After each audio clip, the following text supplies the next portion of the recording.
It was February 24th, 2022, when Russia launched its attack on Kiev and Kharkiv, and more than 2 years later, the battles are still raging. We're joined today by Bob Oleksiw and Laryssa Tymczyszyn, both part of Niagara's Ukrainian community and active in local efforts to support Ukrainians both here and back in their home country.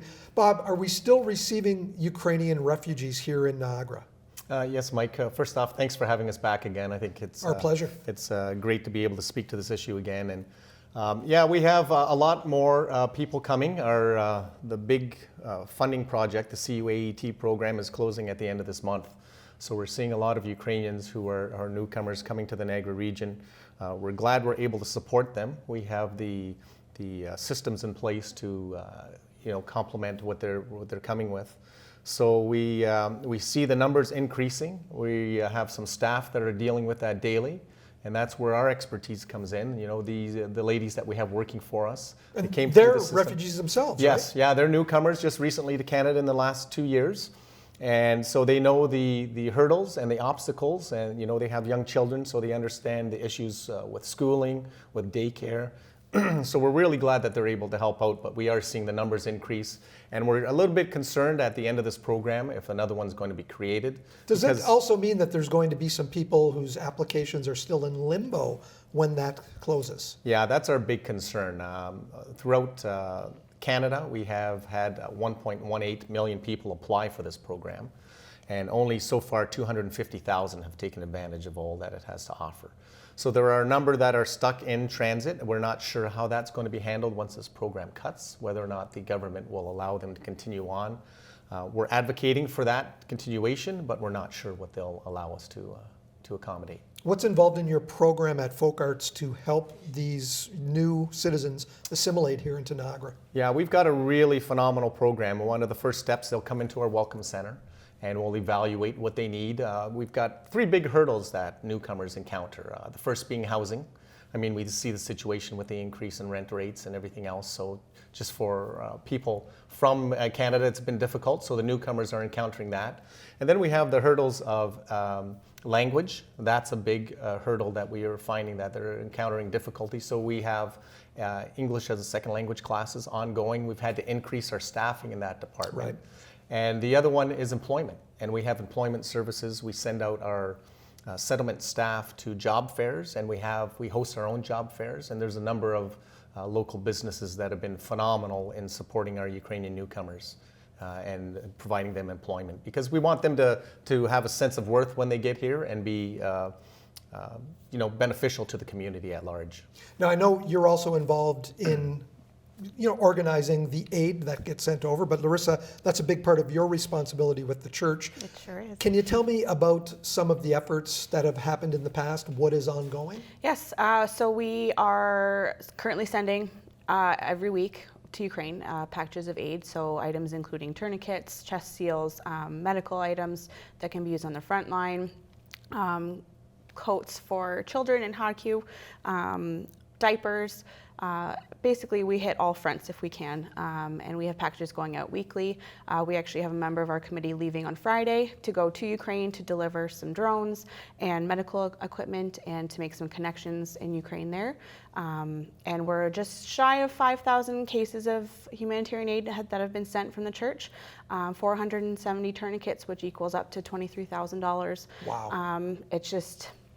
the need is greater than ever, so we're really trying to keep up what we're doing. What's stunning to me is when I think of aid, I think of maybe food supplies, maybe clothing, but you're talking about medical supplies and things that are helping people who have been really the victim of violence. Yes, these are things you can't just find at your local Walmart or Shoppers Drug Mart. We have some partners that we've been working with that have been really helpful with giving us. Who are some of them?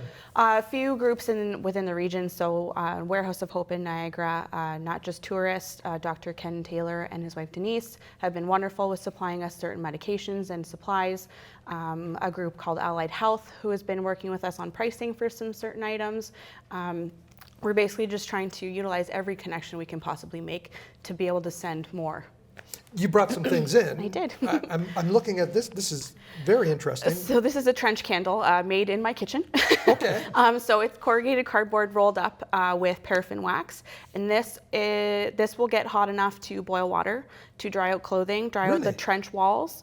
It can be used by civilians as well as soldiers. So we did a little fundraiser in the beginning of the last year where we made cases of these and sent them over in a sea can, and they've all been used as far as I know. Wow.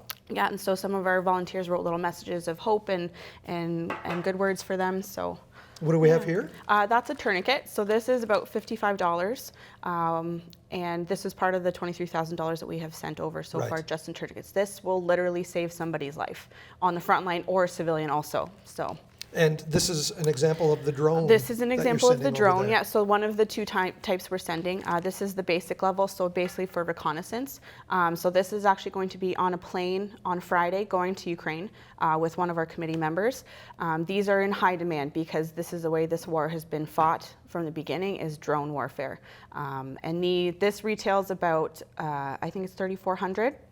The thermal drone that is also being sent on Friday is $7,000. So now any donations that come for drones specifically aren't able to go through the church because of tax reasons. Right. So these are just purely cash donations, but this is number 15 that we are sending. So, Amazing. yeah. Bob, are we still in a situation where, at the beginning of this, I don't want to call it a conflict because it really was an invasion. At the beginning of it, regular Ukrainian citizens were being enlisted. They weren't even trained yet. Are we still seeing that kind of effort from the citizens? Yeah, it's unfortunate that it's had to keep going on, but in fact there's talk that they're going to reduce the age of conscription. So that's a big concern because with the ongoing conflict there have been many casualties, unfortunately, and injuries that the men and women aren't able to carry on. So yes, unfortunately the answer is yes.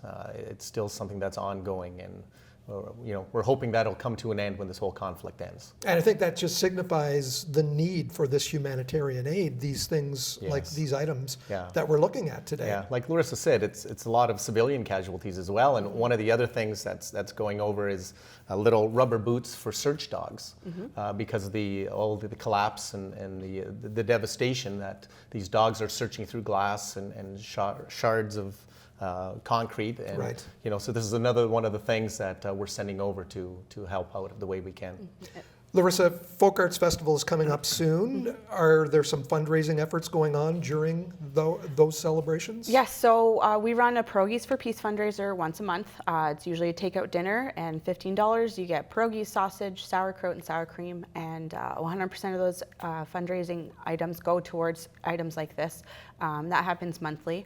We also have partnered with Niagara Fresh Food, and they are running a fundraiser. Any groceries you buy from their site, 15% gets donated back to us, and that goes on for the next month or so.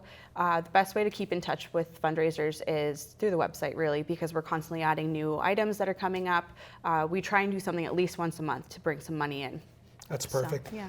Thanks so much, Bob and Laryssa, for coming in and for doing what you're doing, and we promise to help you try and get the word out as much as we possibly can. Thank you Thanks for having us.